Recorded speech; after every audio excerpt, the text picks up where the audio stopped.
Uy sis, may affordable housing project ba tayo dito sa Sariaya, Quezon?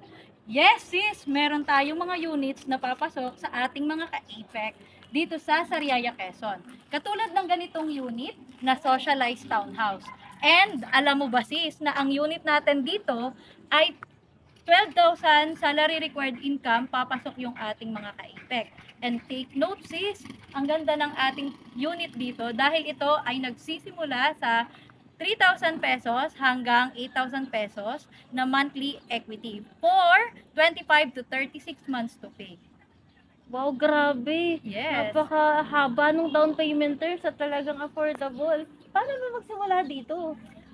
Tamang-tama yung question mo sis. Dahil ang maganda nito, kapag nag-start tayo dito, mag-i-inquire lang ang ating mga ka-APEC dito sa katulad nating accredited agent dito sa APEC Homes. At the same time, ang maganda nito, makakapili pa sila ng target lot and block natin dito sa APEC Homes. Dahil tayo ay mas pinadali ang pagre-reserve dito katulad ng online reservation natin and pwedeng-pwede tayong mag face-to-face reservation.